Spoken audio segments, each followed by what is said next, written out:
Hey everybody, welcome to Point of Disorder. Norris Howard here. I know you're not used to hearing my voice on the shorts, but we are here with a special guest, Councilwoman for the City of Detroit, Gabriela Santiago-Romero. Thank you so much for joining us. We got just some very quick topics to go over. Some of them a little heavy, but we feel it's really important that not just citizens of Detroit get to learn about these things, but also Michiganders as a whole. So thank you so much for joining us. Yeah, thanks for having me. Yeah, so the first thing I want to hop right into is candidate for Senate, Mike Rogers. Oh, He has recently called for the National Guard to be deployed to the city of Detroit as a council person for the city of Detroit. District 6, one of the most diverse districts, if not the most diverse district in the city. How do you feel? What is your take on that? Because clearly we're talking about a deployment of the National Guard to Detroit again. We've seen this happen before, and we've seen the violence and the tragedy that happened when it did. But quite frankly, from Mike Rogers, I don't think he has any idea what he's talking about. In Detroit and Chicago and other major primarily Black cities, crime has gone down because people in local office have been investing in recreation, in after-school programming, in our parks, in our jobs, in our housing opportunities. That's really what we need here to be able to address the crime, to be able to address the issues that we're dealing with. These are society issues. These are not criminals that we've got roaming the city. Not at all. Yeah, and you talked about some of the programs instituted, not just in Detroit, but across the nation that have led to reductions in crime. What's lost if the National Guard is deployed to a city like Detroit, in your purview? I think what's lost is that's what's going to bring crime. We see that happen. We've seen it happen in the past. We saw Chicago just recently take over the streets and be willing to fight back, be willing to stand up for their city. That's what you're asking for. It's for residents to prepare, to stand their ground and to fight back. And we saw Detroiters do that in the riots in the 60s and how absolutely terrible that was for our city. So I think if we want to keep the peace, we invest in our city, we invest in our neighborhoods, we invest in our people. And I think that's really critical that you said if we want to keep the peace, you're saying let's lean on the citizens, lean on the people that are already doing the work here, not deploying, militarized forces to be able to enforce whatever laws, which, by the way, is not legal to use the National Guard to do that. But we're starting to hear this word come up in rhetoric, particularly from certain officials, which is preemption. And for those who don't know, preemption is when a state government blocks a city, or a state or a federal government blocks a city from being able to make their own laws. Laws around taxes, laws around gun control, whatever it may be, a state blocks, or a state or federal government blocks a city from making those laws. We're starting to hear that a lot coming from certain officials. What do you think that means for residents of Detroit, particularly because we've kind of had a version of that through emergency management, those of us who remember that happening? I was reading the recent report that came out and realizing that we have laws in the books from the 60s, from a time where there was white flight and there was this investment in the city of Detroit. We still have those same laws right now that are dictating how we do our job. That to me is wrong. It is time to repeal that. It is time to move forward, to give local municipalities their opportunity to make their own decisions. In the report, it shows that Detroit, if we were able to have our own amusement or admissions tax, anywhere from 3 to 10%, we could raise anywhere from $10 to $50 million. That is money that I would invest in our community violence interruption programs. That is money that I would invest in parks, in housing, in wraparound services for residents, because many folks need support. They essentially need a social worker to help them go through the systems and understand what resources we have. So preemption needs to go away for us to be able to make the choices that we know will make the change. And when I recognize and when I realize that we've got laws during a time where there was racism in your face, we are still living under those restrictions. Those should be removed. Yeah, and I find that really jarring and shocking. Obviously that laws are on the state books that really continue to prevent Detroit from being able to govern itself. A lot of us do have the context of emergency management, and we feel like, okay, we've gotten past that. But to have those laws still on the books, it's something that is going to continue to hamstring legislators such as yourself from being able to do your jobs and improve the city of Detroit. We're starting to see a national push, particularly from PACs and groups like the Heritage Foundation and others around preemption to stop cities from being able to govern themselves, which is a complete rejection of the whole like small government thing that the right says they're about. But do you think that Roger's comments that we talked about earlier are kind of an extension of that rhetoric? Absolutely. For me, I think it's all about control. It's all about takeover. It's not small government. It's massive. It's empire, which is what this country is that we don't talk about. And that should terrify people to see what we've done to other countries, to other places. They're going to do it to us. And that is why so many of the peacekeepers and anti-war organizers are saying if we do this to others, it could very well happen to us. And we have an administration that is willing to do that.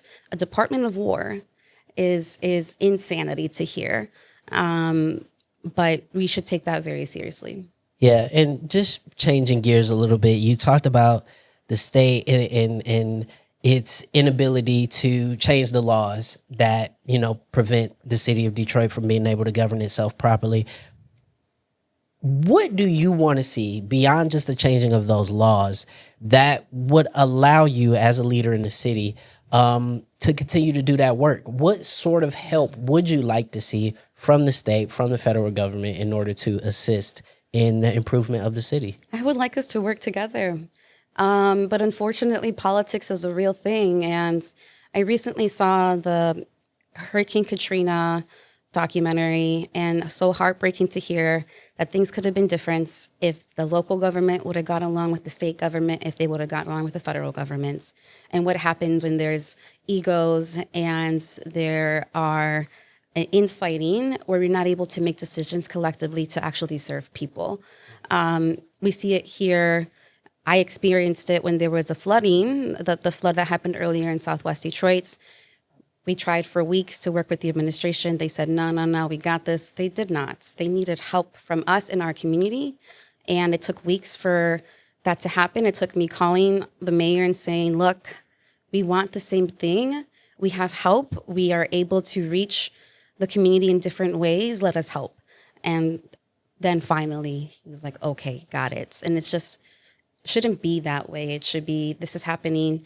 Our state legislator should have reached out. Governor, but that doesn't happen, unfortunately. We're not working together. If we did, I think we'd see a lot more changes, a lot better things happening. Yeah, and I find it very poignant that you brought up Hurricane Katrina. I remember when it happened, and there was a number of people from New Orleans, the sort of New Orleans diaspora that went across the entire country. Yeah. And people forget New Orleans is still not back population-wise to its pre-Katrina population. So talking about floods and natural disasters and the inability for the state and the federal government to work with a local municipality can have, effects that could last 20, 30, 40 years. We talked about the state takeover, the emergency management, just very briefly. That included a litany of things, including, pension removals and all sorts of things that still have effects on Detroit today. What lessons should Detroiters, not just the citizens, but also elected officials, take from when outside entities, whether it be the state or the federal government, can come in and essentially take over the governance of the city? I think Detroiters were right in fighting back. And asking that we have autonomy in decisions, and asking that we are engaged in the process, and asking that they hear the stories of Detroiters and what would happen if they lost their pensions, what would happen or what is happening when we have virtually no police or fire. I think that's important. I think that Detroiters weren't able to have that opportunity. And I think many of them still are screaming at the rooftop of what that impact was, especially our retirees. It is heartbreaking and overwhelming to be like, where can we get all of this that they lost? How can we get this back that they've lost? And I think if people that are making decisions, if they keep people in mind that are going to be most impacted and keep them at the table, different decisions can be made. I think even more creativity can happen. But that is where I deeply believe in co-governance, and listening to people, their concerns, their ideas, and being honest about what is possible and what is not, and being honest about where we are now and what we have to do to get to where we want. And it's a lot of work. Unfortunately, it looks like going to the state for money, maybe, or going to the federal government for money, maybe. But if we're not working together with someone to put together that plan with people to push it forward, it most likely will not happen. You see what you see today, people struggling on their own silently. Detroiters are also, I know, some people aren't used to asking for help. They want to do things on their own, not just from not accepting help from their neighbors, but especially not accepting help from the government. So it's hard. And I understand why you wouldn't trust the government. I understand why you wouldn't want to do this work. We've been there before. But I remind myself that freedom is truly a constant struggle. The freedoms that we want are not free. And we have to continuously work on it. But I think that we're dealing with people who are tired, who have said enough, who really should be heard, who really do deserve people to work together. But the working together part is so hard in politics. And I think that's at a detriment to all of us. If you can, please just give us a parting word based on your experience in city council, looking at where we are in the country right now, in terms of the rhetoric, the climate, the energy. What do you think is the path forward for the city of Detroit? I think it's electing people who know that they have to work together with others. And I'm incredibly excited right now to have a dear friend of mine running for this seat, and to think that there could be more people that have the mentality of co-governing, that listening to people, creating a collective agenda with our residents. If we were to have a mayor to think in that same way, if we were to have Detroit legislators willing to work on that plan with us, I think that's where changes can be made. I think that's why people should be involved in their local politics, as much as it's exhausting and infuriating. These things aren't magic. I think people really truly believe that it's already all thought through and it's going to be what it is. No, we need to come out. We need to be engaged. We need to be heard. And we need to make sure that we have the people in office that are willing to do that. So I think for me, it's not just about voting who you think is saying the right things. It's about voting who you think is going to be willing to do the hard work of working with other people at different levels of government, to be able to bring home the solutions. Well, thank you so much, Councilwoman Gabriela Santiago-Romero for the city of Detroit. We really appreciate your time here on Point of Disorder, for coming to chat with us. And thank you again. Thank you.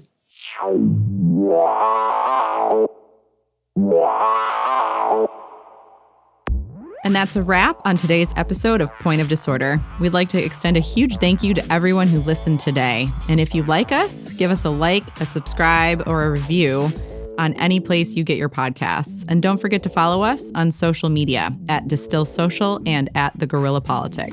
This is the Point of Disorder podcast, signing off. Stay sharp, stay progressive, and above all, stay tuned.